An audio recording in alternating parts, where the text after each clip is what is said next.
श्री स्वामी समर्थ. राधे राधे. आज जे मी सांगणार आहे ना त्याच्यावरनं स्वामींच्या तारक मंत्राच्या 4 ओळी मला आठवतात. निशंक हो निर्भय हो मनारे, प्रचंड स्वामी बळपाठी शिरे, अतर्कावधूते हे स्मर्तुगामी, अशक्य ही शक्य करतील स्वामी. तर माझ्या आईकडे ना एक ताई आहे, त्या नुकतंच लग्न झालं होतं आणि त्यांचा देवावर खूप विश्वास होता. देवाबद्दल म्हणजे सगळं ते आपण श्लोक म्हणतो ते पूजा वगैरे असं खूप होतं. पण त्यांच्या सासरी अजिबात कोणी मानायचं नाही देवाला. तर त्यांनी स्वामींचा फोटो, स्वामींबद्दल तर खूपच त्यांना विश्वास, प्रेम, आदर सगळंच होतं.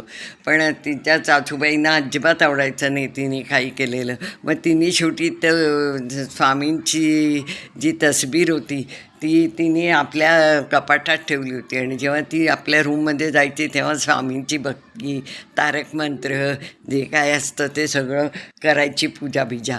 आणि आईकडे नेहमी स्वामींचे म्हणजे त्यांचा प्रकट दिन असो, गुरुवार असो, तिच्याकडे असायचंच त्या नाशिकला. त्यामुळे बरेच जण यायचे. तिला कळल्यापासून ती पण नेहमी यायची.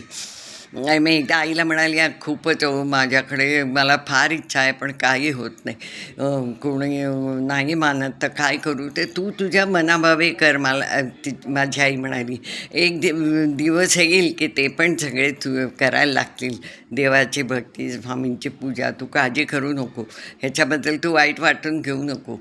तर ती मग करायची आणि इथे यायची गुरुवारी किंवा काय असेल तर असं.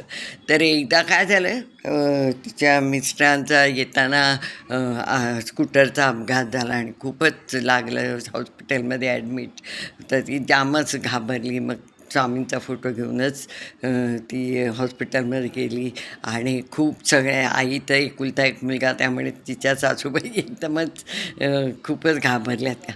आणि त्यांनी बघितलं की स्वामींचा फोटो घेऊन अशी रडते आणि बघते. काय माहीत त्यांना काय वाटलं, त्यांनी सहज ते बघितलं, स्वामींचा फोटो बघितला त्यांनी, आणि आपोआप त्यांचे हात जोडले गेले.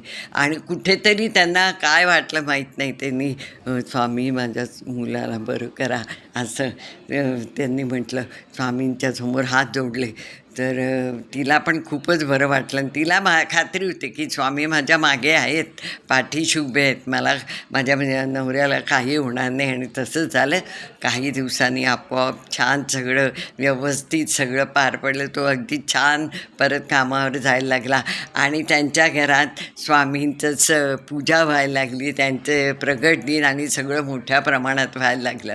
असं असतं, स्वामी वेळ घेतात की बाबा ती वेळ आली पाहिजे, आपोआप ते त्यांच्या म्हणजे लोकांना उपरती होते आणि ते स्वामी भक्त होतात. तर अशी स्वामींचं एवढे छान अगदी जेव्हा आपण प्रसंग ऐकतो तेव्हा आपलं पण मन भरून येतं, नाही का? श्री स्वामी समर्थ.